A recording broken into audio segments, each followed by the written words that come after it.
ভাত বসিয়ে দিয়েছি, হয়ে যাচ্ছে। আর এদিকে লতি কেটে রেখেছি, লতি দিয়ে চিংড়ি মাছ দিয়ে রান্না করব। বড় বড় 4টা চিংড়ি মাছ নিয়েছি, এটাকে ছোট ছোট করে কেটে লতি দিয়ে রান্না করব। মুরগি ভিজিয়েছি। ছোট চিংড়ি মাছ নেই, এই বড় চিংড়ি মাছই আছে, এটাকে ছোট করে কেটে রান্না করতে হবে।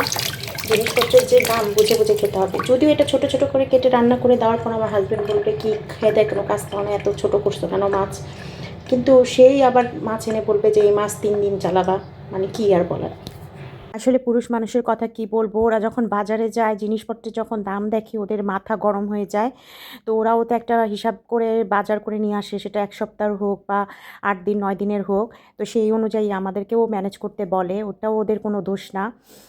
বাচ্চারা একটু ভালো খেতে চায়, বড় চিংড়ি, ইলিশ মাছ, মুরগি, দেশি মুরগিটাও আমার হাজব্যান্ডের খুবই পছন্দ। তো এরকম ভালো জিনিস খেতে গেলে আবার বাজারের পরিমাণটাও তখন কমে আসে।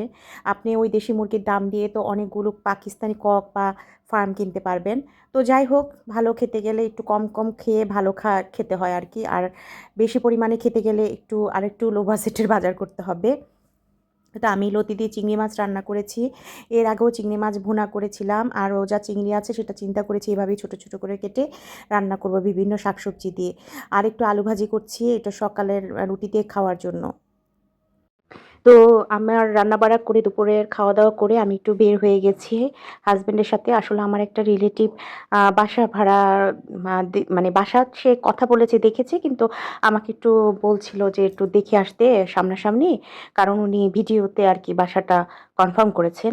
তো আমাকে বলেছেন যে, "আপনি একটু যেয়ে দেখেন, যদি ঠিকঠাক মতো সবকিছু হয়, একদম পারফেক্ট হয় তাহলে আমি অ্যাডভান্স করব।" তো সেই বাসাটা দেখার জন্য আমি চলে এসেছি। ছোট বাসা, 1 বেডরুমের বাসা। একটা বেডরুম আছে, একটা ছোট ডাইনিং আছে, কিচেন আছে, একটা টয়লেট, মানে বেডরুমের সাথে একটা অ্যাটাচ বাথরুম আছে, একটা বেলকনি আছে। ছোট্ট একটা বাসা ৫ তলাতে। আর ভাড়াটাও অনেক রিজনেবল মনে হয়েছে তুলনামূলকভাবে এলাকা ভিত্তিক। তো যার কারণে সে আমাকে পাঠালো যে আদার্স আর কোনো সমস্যা আছে কিনা একটু সামনাসামনি সরাসরি দেখে যদি বলতেন যে না সব পারফেক্ট ঠিক আছে, তাহলে উনি অ্যাডভান্স করবেন আরকি টাকাটা। তো আমি এই যে বাসায় ঢুকে গেলাম, এইটা হচ্ছে একটা ডাইনিং স্পেস, ছোট্ট ডাইনিং স্পেস, একটা ফ্রিজ, একটা ছোট্ট ডাইনিং টেবিল রাখা যাবে। আর এটা হচ্ছে সরি, আমি ভুল বলছিলাম যে ওয়াশরুমটা বাথরুমটা হচ্ছে ইয়ের সাথে বেডরুমের সাথে না, বাথরুমটা বেডরুমের সাথে না, একটা এমনি ডাইনিং স্পেসের সাথে একটা কমন বাথরুমের মতো একটা বাথরুম। এটাই সবাই মানে ইউজ করবে, একটাই বাথরুম এখানে। আর কিচেনটা তো বাসাটা ছোট, কিন্তু সেই হিসেবে কিচেনটা আমার অনেক ভালো লেগেছে। মোটামুটি বাসার তুলনায় কিচেনটা অনেক বেশি আম আম জায়গাটা ভালো খোলামেলা আছে। আর নিচেও জায়গা অনেক কিছু রাখা-টাখা যাবে, স্ল্যাব আছে ভালোই। মানে রান্নার চুলা বসানোর পরও অনেক জিনিসপত্র সে রাখতে পারবে। তো এটা হচ্ছে বেডরুম। একটাই বেডরুম, কিন্তু বেডরুমটা বেশ বড়। মোটামুটি সে ভালোই ফার্নিচার রাখতে পারবে। আলমারি, ওয়ারড্রোব, একটা ভালো খাট, একটা টেবিলও রাখতে পারবে চাইলে। অ্যা মোটামুটি ভালোই একদম জায়গা আমি দেখলাম। বেশ বড় এই রুমটা। ২ টা জানলা আছে। আর একটাই সমস্যা, সেটা হচ্ছে পাশে বিল্ডিং আছে। সুতরাং খুব বেশি যে আলো বাতাস হবে তা না। তবে মানে ভাড়া সবকিছু মিলিয়ে আ ভালোই লেগেছে আমার কাছে বাসাটা। আর ছোট একটা বারান্দা আছে দেখলাম, এই যে বেডরুমের সাথেই বারান্দাটার দরজা। আর বাড়িওয়ালা রং-টং করে দিয়েছে, লাইট-টাইট সব নতুন লাগিয়ে দিয়েছে। সুইচ-টুইচ সব দেখলাম পারফেক্ট। কোথাও কোনো সমস্যা নেই।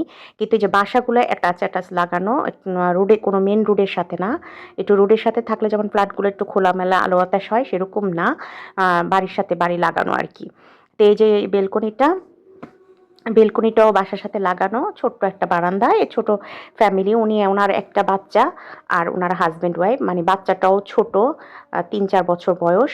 তো উনি ঢাকাতে ব্যাচেলর থেকে চাকরি করতেন, কিন্তু রিসেন্টলি উনি ওনার ফ্যামিলি আরকি ঢাকায় নিয়ে আসবেন। কারণ তার বাচ্চাটা স্কুলে দেওয়ার টাইম হয়ে গেছে। ৪ বছর হয়ে গেছে। তো উনি ঢাকায় বাচ্চাটাকে পড়াতে চাচ্ছেন। তো এতদিন সে তার ফ্যামিলি দেশেই রেখেছেন, গ্রামে রেখেছেন। কিন্তু এখন সে ঢাকায় নিয়ে আসবেন।